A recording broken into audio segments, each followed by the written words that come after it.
Another useful theorem when it comes to calculation of rotational inertia is the so-called perpendicular-axis theorem, which many textbooks do not include. The thing about the perpendicular-axis theorem, unlike the parallel-axis theorem, it only works for a special type of object, which is a two-dimensional object, like a pancake, two-dimensional. Okay, in this particular case, I drew a two-dimensional object which is contained within the xy plane. Okay, within the xy plane. And let's suppose I rotate that two-dimensional object about the x-axis. I get I sub x, the rotational inertia about the x-axis. I can also rotate about the y-axis, then I get I sub y. Now remember, both x and y are within the plane which contains the object.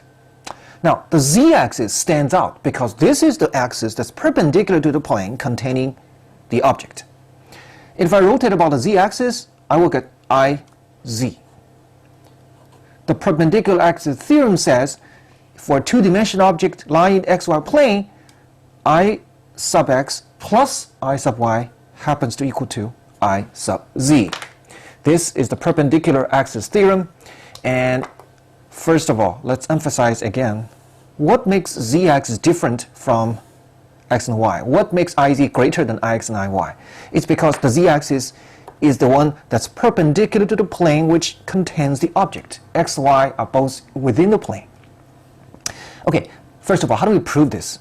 It's not that hard actually, because by definition, if you look at an object, look at a point P, okay, on that two-dimensional object, point P, how would I calculate I sub x?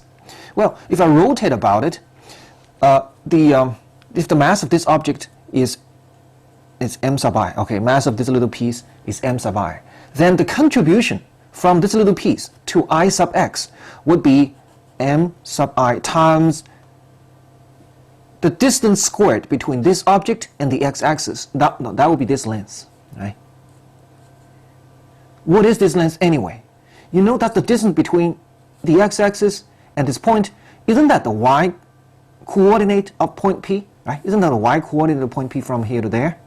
Right? So therefore, it's just y sub I squared. Okay? Then if I sum over all the points, by definition, this is I sub x. Now I can do the same thing to figure out I sub y, and to do so, I would have to do sum over mi, and then distance squared between this point P and the y-axis. No, that would be this. As you can see clearly, this is x sub I. Actually, this is the x-coordinate of that point P, x sub I squared. Okay, it's clear what happens when I add x and y up, ix and iy up. I have ix plus iy then, right? If I add them up, you know I have miyi squared plus mixi squared. I'm going to take that common factor mi out.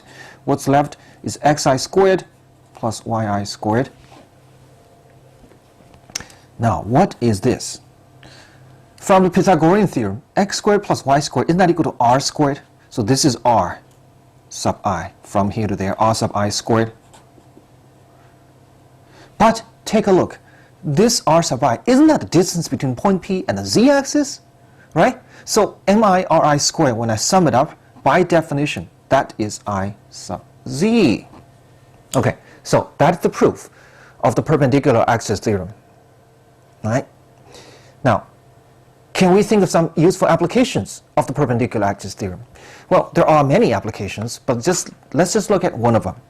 Suppose I consider the same hoop that we considered before.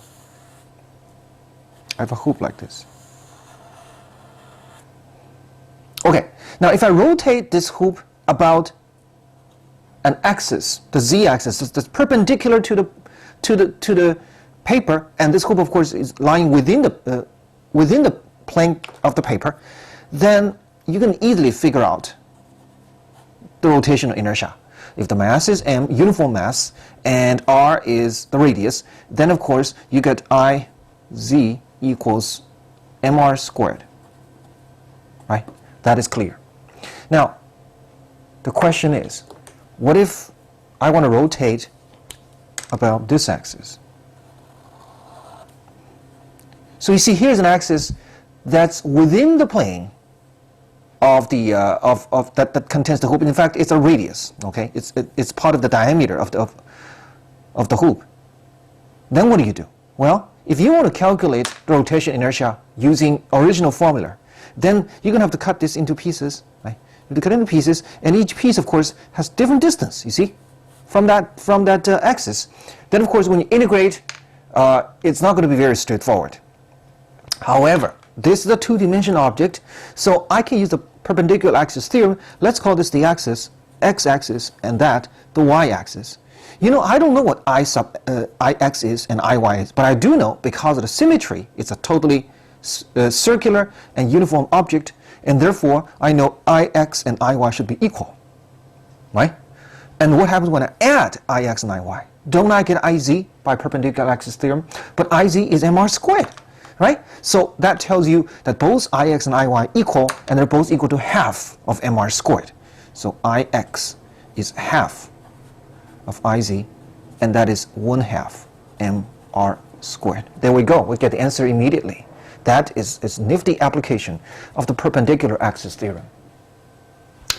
Now, let's look at a two-dimensional example. How does one calculate the rotational inertia of a two-dimensional object, such in this case is a uniform disk? It's not a hoop anymore, so the mass is uniformly distributed within this area. It's not just on the rim anymore.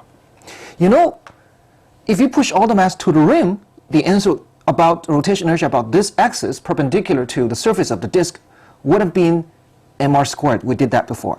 Now that the mass is uniformly distributed instead of all the way to the perimeter, we know the answer should be less than mr squared. The question is, what is that equal to?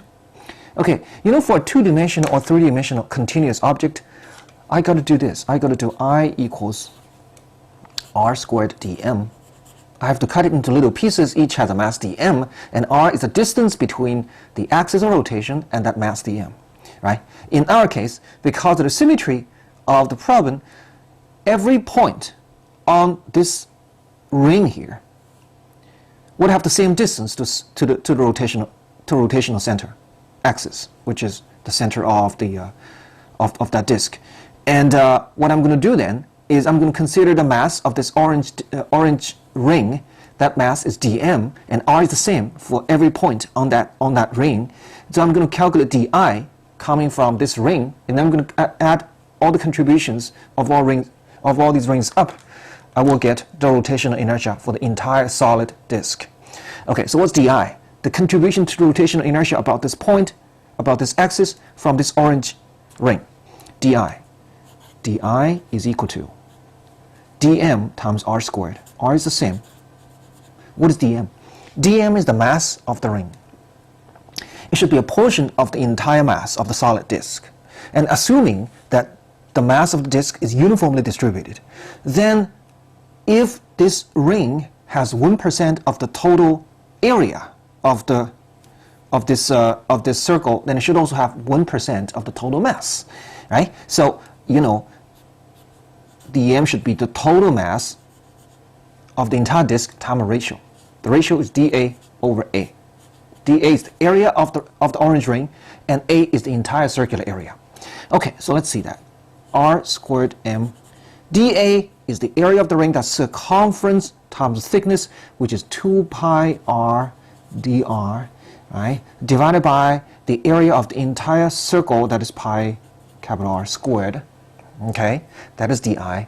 I can then integrate to get the final answer. So I equals the integral of this side. I'm going to take the common factors out, cross out pi and pi, and I have m over r squared. And then you have r to the power 3 dr, right? Integrate from center to the rim, 0 to r. The answer here, of course, there's a factor of 2 here. Okay, the answer here is 1/4 r to the power 3. 1/4 here is a 2, so you cancel. The final answer is 1/2 m r squared. You see, indeed, this answer is less than mr squared, which is expected. Okay, if it's a three-dimensional case, let's say a solid sphere of mass m, radius r. The calculation involves the three-dimensional integral, and that is more complicated. We're not going to quite do that here, but let's see qualitatively how the answer might look like. Suppose I have a three-dimensional object, okay? It is a solid sphere. Let me draw the equatorial plane of that sphere. Here's the equatorial plane. Okay, and then I'm going to color it to highlight it. This is the equatorial plane. And I'm going to rotate this object about an axis that passes through its center. Okay, so this is the axis of rotation. Mass m, radius r, just like that. What is the rotational inertia about this axis? Well, you know, it's something times mr squared. That's for sure, mass times radius squared. The difference here, we have a three-dimensional mass distribution. Here we have a two-dimensional mass distribution. Now, again, I'm not going to solve this problem using three-dimensional integral here, but what I can do is we can argue qualitatively whether the answer should be more or less than 1/2 mr squared. Okay, so if somebody tells the answer, you can tell whether it's qualitatively correct or not. You know, if I consider a point mass dm here, I'm rotating about this axis, right? So I should be looking at this distance. Okay, I should be looking at this distance. I should take dm times r squared. That r should be from here to there because this is my axis of rotation. All right? So that means that if I look at all these points, all these point masses, the same distance from the z-axis, let me call this the z-axis, all these point masses, they have the same distance to the z-axis, right? So imagine if I take all these masses and I crush them down, okay? I push them all the way down so that they land on this point on the equatorial plane. Doing so does not change the distance between these point masses and the z-axis. So therefore, it is not going to change the value of their contribution to the rotational inertia about the z-axis, right? But what I did was I crushed all these points so that they are now on this plane here. So I can do the same thing for all the other points, point masses. So let's say all these point masses will go down to this point here, and you know, you do the same thing for those point masses so that they now land here. So now I end up with a two-dimensional circular area which contains all the mass crushed from this three-dimensional sphere. Okay, the question is, do I get a uniformly distributed two-dimensional disk? Uniform mass distribution. Do I?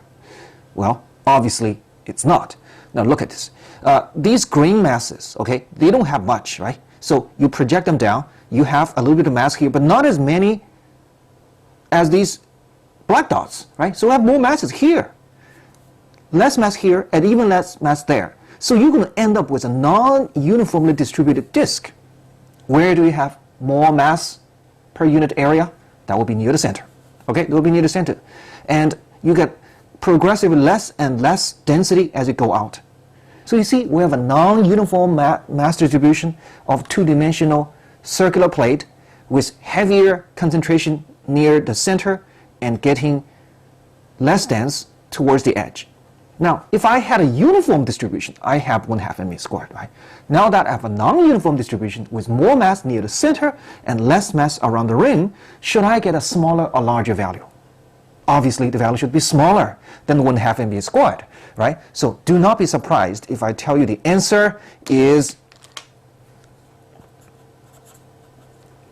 2/5 mr squared. Indeed, 2/5 is less than 1/2. Okay, so that makes sense that it's less than 1/2. But still, to get this answer completely, why is 2/5 not 1/4, for example? You have to do this three-dimensional calculation, which I'm not doing here. At least it makes sense.